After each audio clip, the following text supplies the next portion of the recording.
परवर्ती आसला हारी 16 नंबर क्वेश्चन वर्तुलाकार दर्पणर प्रतिफलन पृष्ठर व्यास को आम कौन कहवा। उत्तर हो द्वारक। उत्तर हो द्वारक। 17 नंबर को जी बाहरी 17 नंबर समस्ते क्वेश्चन चेक कल तो प्रतिबिंबड़ा कौटी सृष्टि हो पिला माने तो निश्चित 60 cm वस्तु ठारू दूर रे सृष्टि हो। जी बाहरी 18 नंबर परवर्ती प्रश्न को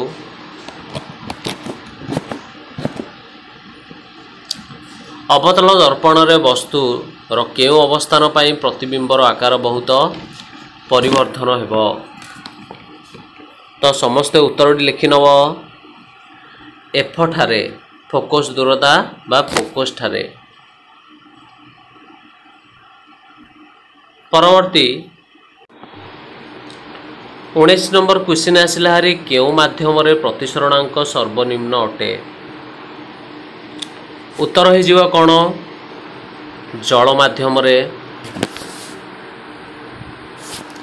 20 नंबर सौर चूल्हे केउटी व्यवहार करा जाए। तो पिला माने सौर चूल्हे कौन व्यवहार करा जाउची निश्चित अवतल दर्पण। परवर्ती 21 नंबर क्वेश्चन केउटी चक्षु लेंस रो फोकस दूरता परिवर्तन पाई दायी अटे। तो उत्तरटी कौटा हो पिला माने निश्चित रूप से उत्तरटी आम कहीदेवा मुकरिका। तो समस्ते कौन करेंगे उत्तर गुड़ी को भल भाव नोट कर कन्फ्यूज हम ना।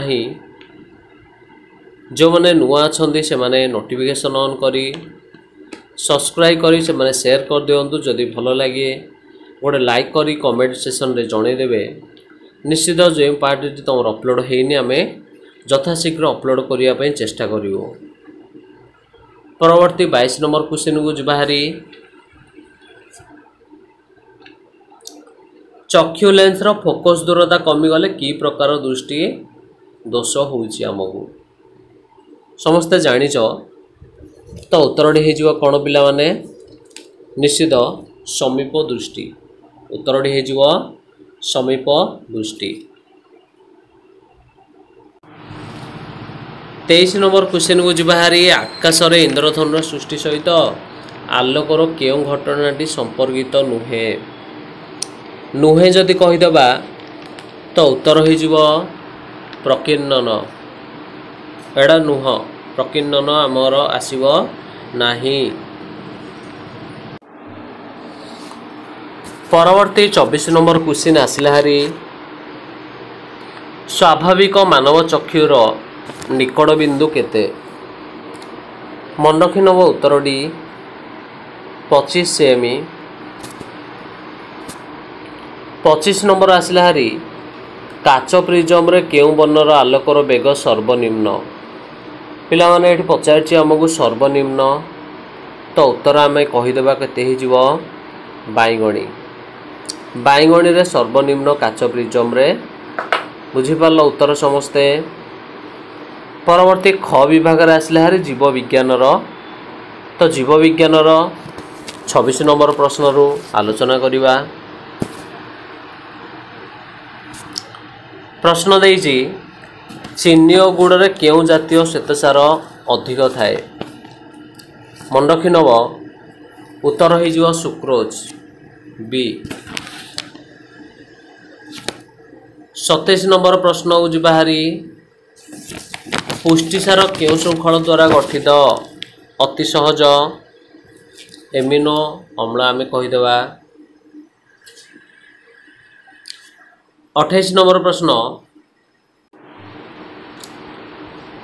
केउटे पित्तरस क्षरण करे। पित्तरस आमर जानते यकृत क्षरण करछि।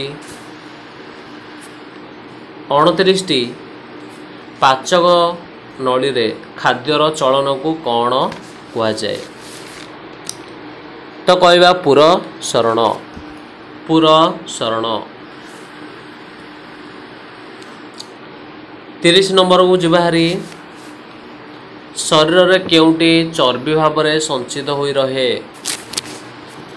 उत्तर हो जीवो निश्चित स्नेह सार। 31 नंबर प्रश्न सुस्थ व्यक्तिर श्वास प्रश्वास हार मिनट को केते जानी समस्ते 15 रु 20 थर।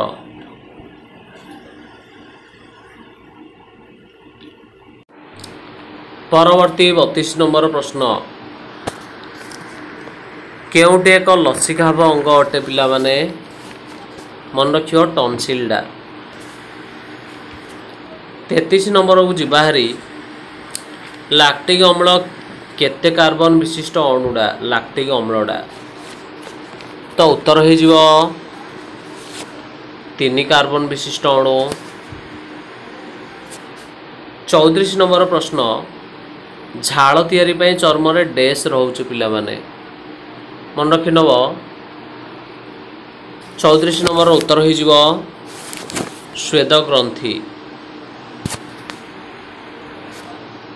35 नंबर प्रश्न आसला हरी स्नायुकोशर न्यष्टि थिबा अंश को कौन कुहा जीवो। आंसर हो जीवो केते निश्चित सेल बॉडी। Cell body.